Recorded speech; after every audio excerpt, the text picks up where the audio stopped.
नमस्कार दोस्तों, स्वागत है आपका आज के मुख्य समाचारों में। दोस्तों यहां पर आपको देखने को मिलेंगी सुबह से लेकर शाम तक की तमाम बड़ी खबरें, मुख्य समाचार, ब्रेकिंग न्यूज अपडेट्स के रूप में। तो दोस्तों आप सभी लोगों से रिक्वेस्ट है इस वीडियो को ज्यादा से ज्यादा लाइक और शेयर करें। तो दोस्तों सीधे चलते हैं आज की पहली बड़ी खबर की ओर।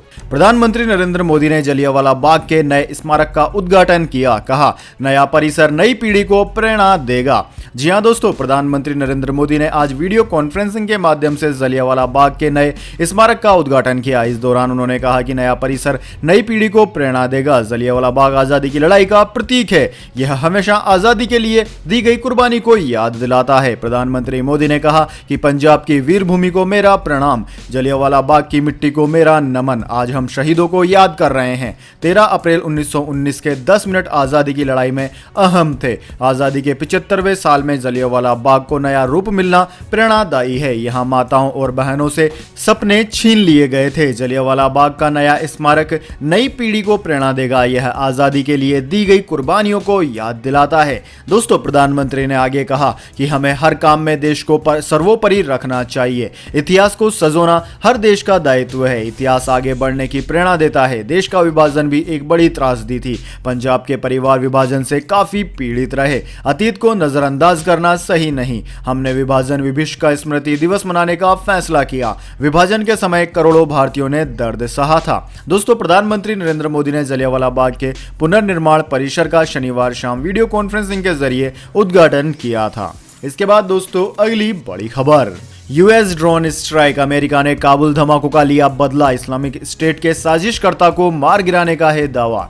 जी हां दोस्तों, अमेरिका ने शनिवार को तड़के खुद को इस्लामिक स्टेट कहने वाले आतंकवादी संगठन के खिलाफ ड्रोन हमले किए। अमेरिका ने काबुल एयरपोर्ट पर हुए आत्मघाती बम धमाकों के 48 घंटों से भी कम समय में यह जवाबी कार्यवाही की है, जिसमें हमले के साजिशकर्ता के मारे जाने का दावा किया जा रहा है। हवाई अड्डे पर हुए आत्मघाती बम धमाकों में करीब 169 लोगों की मौत हुई थी। इस आतंकी हमले में जान गंवाने वालों में 13 अमेरिकी सैनिक भी शामिल है। इस्लामिक स्टेट के खुरासान मॉडल ने इन बम धमाकों की जिम्मेदारी ली थी। वहीं अमेरिका काबुल एयरपोर्ट पर एक और हमले की आशंका जता चुका है और अपने नागरिकों से तत्काल वहां से निकलने का आग्रह कर रहा है।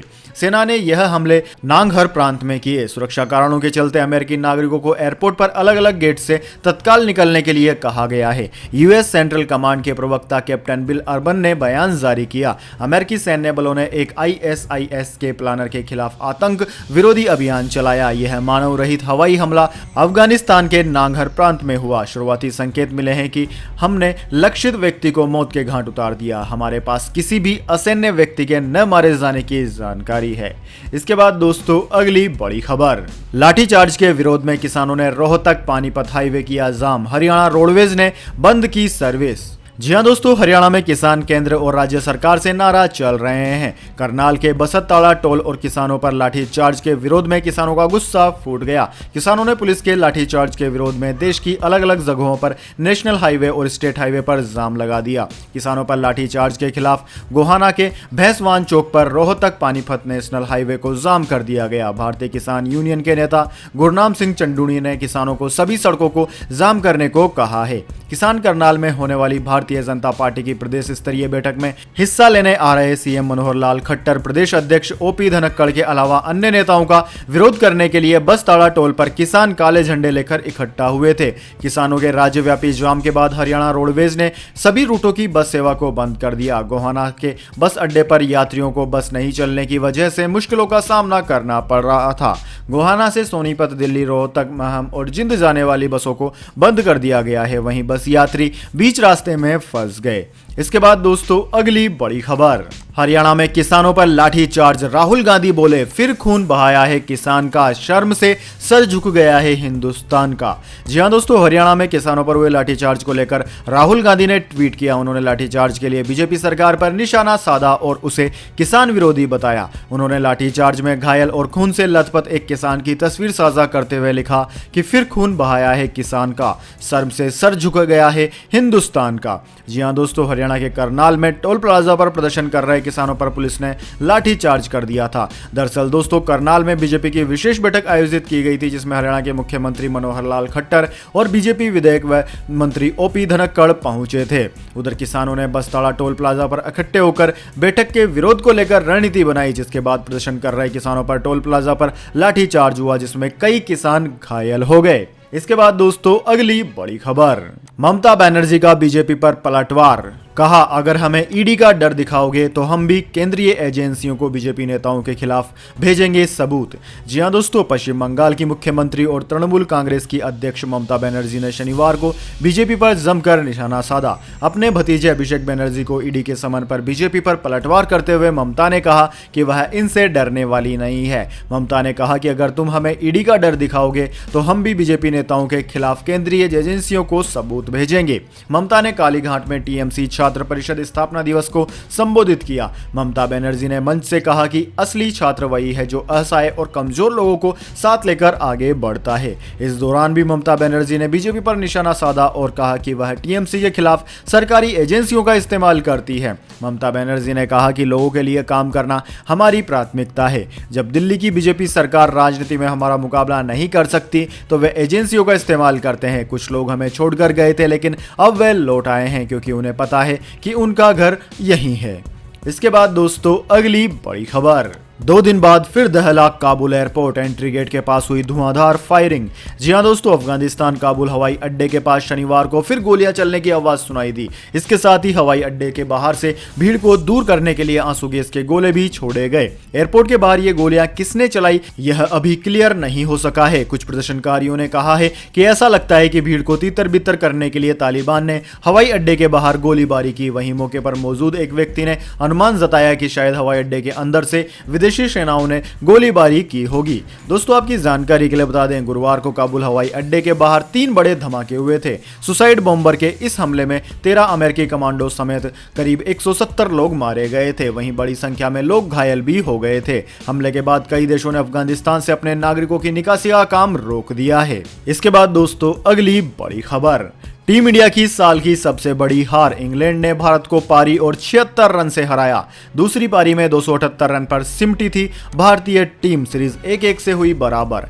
जी हां दोस्तों, भारत और इंग्लैंड के बीच 5 टेस्ट मैचों की सीरीज का तीसरा मुकाबला इंग्लैंड ने पारी और 76 रन से जीत लिया। हेडिंग्ले में खेले गए इस मुकाबले में टीम इंडिया चौथे दिन दूसरी पारी में 278 रन पर सिमट गई। इसी के साथ सीरीज 1-1 से बराबर हो गई। भारत ने लॉर्ड्स में खेले गए पिछले टेस्ट में जीत हासिल की थी। अगला मुकाबला 2 सितंबर से कैनिंगटन के ओवल में खेला जाएगा। दोस्तों यह भारतीय टीम की इस साल की सबसे बड़ी हार है। 2021 में टीम ने 10 टेस्ट खेले हैं। इनमें से 5 टेस्ट में जीत मिली है, जबकि 3 टेस्ट में हार का सामना करना पड़ा है। इस मैच से पहले भारत को इंग्लैंड के खिलाफ चेन्नई में 227 रन से और न्यूजीलैंड के खिलाफ वर्ल्ड टेस्ट चैंपियनशिप फाइनल में 8 विकेट से हार का सामना करना पड़ा था। इसके बाद दोस्तों अगली बड़ी खबर, कोरोना वॉरियर्स को सम्मान, दिल्ली सरकार ने पद्म पुरस्कार के लिए भेजे 3 डॉक्टरों के नाम। जी हां दोस्तों, राष्ट्र राजधानी दिल्ली के मुख्यमंत्री अरविंद केजरीवाल ने शनिवार को कुछ डॉक्टर्स के नामों की घोषणा की है, जिन्हें वे इस वर्ष के पद्म पुरस्कारों के लिए केंद्र सरकार के पास भेज रहे हैं। सीएम ने कहा कि यह वक्त हमारे डॉक्टर्स को सम्मानित करने का है, जिन्होंने लाखों जिंदगियां बचाई है। कुछ दिनों पहले ही सीएम केजरीवाल ने ऐलान किया था कि दिल्ली सरकार ने इस साल के पद्म पुरस्कारों के लिए डॉक्टरों और स्वास्थ्य कर्मियों के नाम भेजने का फैसला किया है। दोस्तों केजरीवाल ने बताया कि हमें पद्म पुरस्कारों के लिए 9427 सुझाव मिले। डिप्टी सीएम मनीष सिसोदिया के नेतृत्व वाली हमारी समिति ने पद्म पुरस्कारों के लिए 3 डॉक्टरों के नामों का शॉर्ट लिस्ट किया है, जिनमें यकृत और पित्त विज्ञान संस्थान के डॉक्टर एस.के. सरीन, लोकनायक जयप्रकाश नारायण अस्पताल से डॉक्टर सुरेश कुमार और मैक्स अस्पताल से डॉक्टर संदीप बुद्धिराजा के नाम को शामिल किया गया है। इसके बाद दोस्तों अगली बड़ी खबर, कोरोना से रिकवरी के बाद कोवैक्सीन की 1 डोज ही 2 के बराबर, आईसीएमआर की स्टडी में दावा। जी हां दोस्तों, भारतीय आयुर्विज्ञान संस्थान परिषद आईसीएमआर की एक नई रिसर्च में दावा किया गया है कि यदि कोवैक्सीन की एक खुराक किसी ऐसे व्यक्ति को दी जाए जो पहले कोरोना वायरस से संक्रमित हुआ हो, तो वह इंसान 2 खुराक जितनी ही एंटीबॉडी प्राप्त कर लेता है। यह रिसर्च शनिवार को Indian journal of medical research में प्रकाशित हुई। दोस्तों इसमें आगे कहा गया है कि व्यापक आबादी के बीच किए गए रिसर्च में हमारे शुरुआती शुरुआती नतीजे की यही पुष्टि की जाती है। तो पहले से SARS-CoV-2 से संक्रमित व्यक्तियों के BBV-152 टीके की एक खुराक भी पर्याप्त है। ऐसा करने से ज्यादा लोग वैक्सीन लगवा सकेंगे। दोस्तों आपकी जानकारी के लिए बता दें कि भारत की पहली स्वदेशी कोवैक्सीन जनवरी में आपातकालीन उपयोग के लिए सरकार द्वारा अप्रूव की गई थी। इसकी 2 खुराक 4 से 6 सप्ताह के अंतराल के साथ दी जाती है। कोवैक्सीन का ही कोड नाम BBV-152 है। इसके बाद दोस्तों अगली बड़ी खबर, कोरोना की तीसरी लहर की आहट के बीच केरला ने किया नाइट कर्फ्यू का ऐलान। जी हां दोस्तों, कोरोना वायरस की तीसरी लहर की टेंशन के बीच केरला सरकार ने पूरे राज्य में नाइट कर्फ्यू लगाने का ऐलान कर दिया है। सीएम पिनाराई विजयन ने शनिवार को नया आदेश जारी कर बताया कि रात 10 बजे से सुबह 6 बजे के बीच बिना वजह घर से बाहर निकलने पर पूरी तरह से पाबंदी रहेगी। यह आदेश सोमवार से लागू हो जाएगा। दोस्तों राज्य के सीएम पिनरई विजयन ने बताया कि कोरोना महामारी की रोकथाम के लिए पूरे राज्य में टेस्टिंग तेज करने के आदेश जारी किए गए हैं। शनिवार को भी 1,67,000 लोगों के सैंपल की जांच की गई, जिनमें से 31,265 लोगों के सैंपल पॉजिटिव पाए गए हैं। साथ ही 153 कोरोना मरीजों की डेथ हो गई। इसके बाद दोस्तों जान लेते हैं पूरी दुनिया और भारत में क्या है कोरोना महामारी की ताजा स्थिति। सबसे पहले दोस्तों बात करते हैं पूरी दुनिया की। तो दोस्तों पूरी दुनिया की बात की जाए तो पूरी दुनिया में इस वक्त तक इस महामारी के संक्रमितों का आंकड़ा 21,55,68,000 को पार कर गया है, जबकि दोस्तों इस महामारी से मरने वालों की संख्या 44,88,000 के पार है। वहीं दोस्तों इस महामारी से सर्वाधिक प्रभावित देशों की बात की जाए तो उनमें America, India, Brazil, Russia, United Kingdom, France, Turkey, Argentina, Colombia आदि देशों का नाम आता है। दोस्तों इनमें भी अमेरिका सबसे ज्यादा प्रभावित है। अमेरिका में हर रोज लगभग 2 लाख के आसपास नए मरीज सामने आ रहे हैं। इसके बाद दोस्तों जान लेते हैं क्या है भारत के हालात, लेकिन उससे पहले मेरी आपसे एक छोटी सी विनती है, रिक्वेस्ट है। अगर दोस्तों आपको अभी तक हमारी न्यूज पसंद आई है तो इसे एक छोटा सा लाइक जरूर दें, और अगर आपको पसंद नहीं आई तो बेशक आप डिसलाइक भी कर सकते हैं, लेकिन दोस्तों लाइक और डिसलाइक जरूर कीजिए, क्योंकि दोस्तों यही हमारी मेहनत का फल होता है और इसी से पता चलता है कि आपको हमारी वीडियोज पसंद आ रही है या नहीं। तो दोस्तों जान लेते हैं क्या है भारत के ताजा हालात। दोस्तों भारत में इस वक्त तक 3,26,50,000 से ज्यादा इस महामारी के मामले सामने आ चुके हैं, जिनमें से 4,37,000 से ज्यादा लोगों की मौत हो चुकी है। वहीं दोस्तों इस महामारी से सर्वाधिक प्रभावित राज्यों की बात करें तो उनमें महाराष्ट्र, केरला, कर्नाटक, तमिलनाडु, आंध्र प्रदेश, उत्तर प्रदेश, वेस्ट बंगाल, दिल्ली, ओडिशा, छत्तीसगढ़, राजस्थान, गुजरात, मध्य प्रदेश, हरियाणा, बिहार आदि राज्यों का नाम आता है। फिलहाल दोस्तों केरला सबसे ज्यादा प्रभावित राज्य है और दूसरे नंबर पर महाराष्ट्र है। केरला में जहां पिछले 24 घंटों के दौरान लगभग 33,000 नए मामले सामने आए, वहीं महाराष्ट्र में 4,500 से ज्यादा नए मामले सामने आए हैं। इसके बाद दोस्तों अगली बड़ी खबर, सावधान अगर आप भी बेच रहे हैं पुराने सिक्के या फिर नोट तो जान लीजिए बड़ी बात, आरबीआई ने जारी की जरूरी सूचना। जी हां दोस्तों, पिछले कुछ दिनों से पुराने सिक्के व नोट की खरीद बिक्री का चलन तेज हुआ है। कई ऑनलाइन और ऑफलाइन प्लेटफॉर्म के जरिए पुराने नोट और सिक्के बेच रहे हैं, लेकिन दोस्तों आपकी जानकारी के लिए बता दें, इसे लेकर आरबीआई ने हाल ही में एक जरूरी सूचना जारी की है। आरबीआई ने कहा है कि कुछ धोखाधड़ी करने वाले कुछ तत्व ऑनलाइन ऑफलाइन प्लेटफॉर्म पर पुराने बैंक नोट और सिक्के की बिक्री के लिए केंद्रीय बैंक के नाम और लोगों का इस्तेमाल कर रहे हैं। अगर आप भी पुराने सिक्के और नोट बेचने या खरीदने की तैयारी कर रहे हैं तो पहले आरबीआई की तरफ से दी गई यह जानकारी जरूर देख लें। दोस्तों ऑनलाइन धोखाधड़ी करने वाले लोग लगातार ग्राहकों को चूना लगाने की फिराक में रहते हैं, इसके लिए वे रोजाना नए नए तरीके इजाद करते रहते हैं। रिजर्व बैंक ने अपने आधिकारिक ट्विटर हैंडल पर ट्वीट कर जानकारी दी।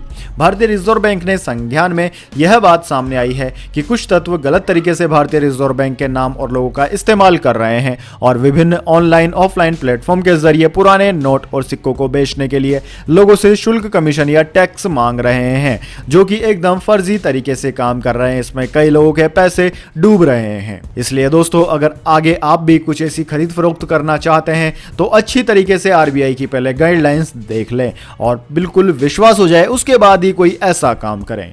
इसके बाद दोस्तों अगली बड़ी खबर, तालिबान का अफगानी नागरिकों को फरमान, 1 सप्ताह में सरकारी संपत्ति, वाहन और हथियार सौंप दें।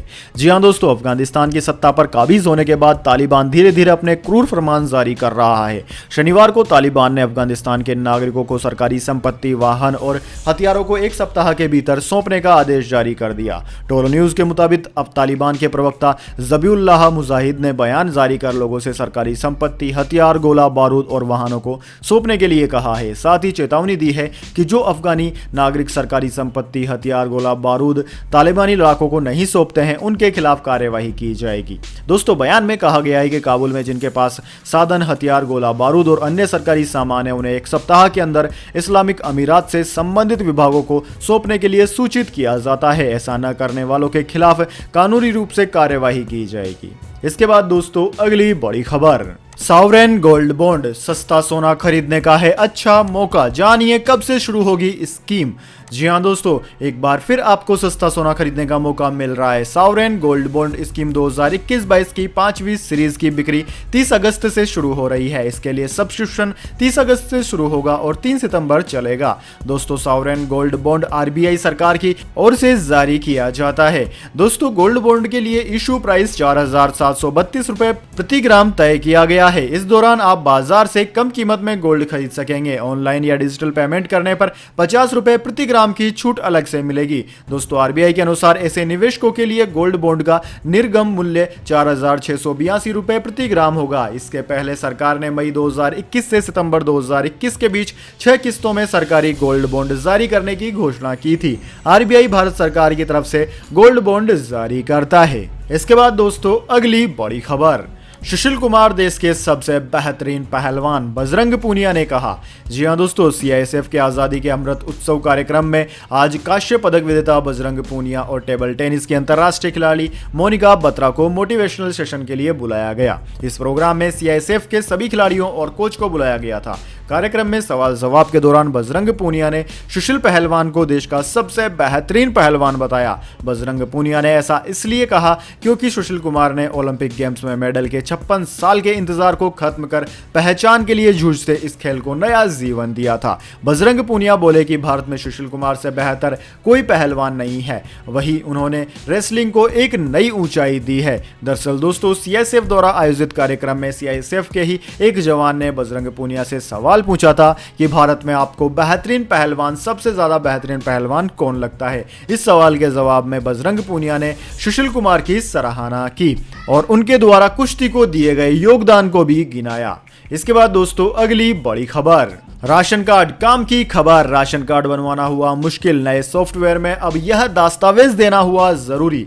जी हां दोस्तों, अगर आप भी राशन कार्ड बनवाने जा रहे हैं तो आपके लिए जरूरी खबर है। अब राशन कार्ड बनवाना पहले की तरह आसान नहीं होगा। दरअसल दोस्तों, राशन कार्ड बनवाने की प्रक्रिया अब पहले की अपेक्षा जटिल हो गई है। अब राशन कार्ड नवीनीकरण, नए राशन कार्ड बनाए जाने, राशन कार्ड में यूनिट बढ़ाने आदि कार्यों के लिए अब लगभग 10 दस्तावेज जरूरी है। दरअसल दोस्तों, नए सॉफ्टवेयर में कई दस्तावेज देने पड़ रहे हैं। जिला आपूर्ति अधिकारियों का कहना है कि केंद्र सरकार द्वारा राष्ट्रीय खाद्य सुरक्षा योजना के संबंधित सॉफ्टवेयर का संचालन किया जाता है, जिससे राशन कार्ड बनाए जाते हैं। इधर नए राशन कार्ड बनाने की मुश्किल प्रक्रिया के कारण लोगों को कठिनाई का सामना करना पड़ रहा है। वैसे दोस्तों, किन किन दस्तावेजों की जरूरत है वह हम आपको यहां पर बता देते हैं। इसके अंतर्गत आपको राशन कार्ड बनवाने के लिए परिवार के मुखिया की एक passport size photo, ration card निरस्तीकरण प्रमाण पत्र, मुखिया के बैंक खाते की प्रथम एवं अंतिम पृष्ठ की फोटोकॉपी, गैस बुकिंग की फोटोकॉपी, समस्त परिवार या यूनिट के आधार कार्ड की फोटोकॉपी, समस्त यूनिट के जन्म प्रमाण पत्र या हाई स्कूल का प्रमाण पत्र, voter ID card, pan card की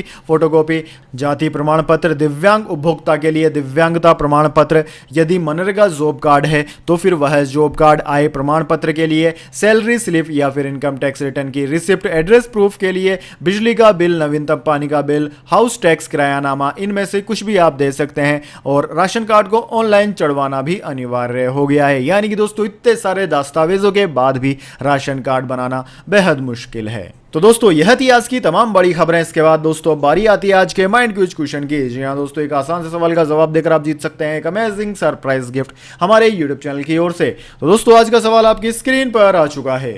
सोमनाथ मंदिर कौन से राज्य में स्थित है? जी हां दोस्तों, अगर आप जानते हैं इस सवाल का जवाब तो जल्दी से कमेंट बॉक्स में लिख दीजिए। अगर दोस्तों आपका जवाब होता है एकदम सही और आप चुने जाते हैं लकी विजेता के रूप में, तो आपको मिल सकता है एक अमेजिंग सरप्राइज गिफ्ट हमारे यूट्यूब चैनल की ओर से।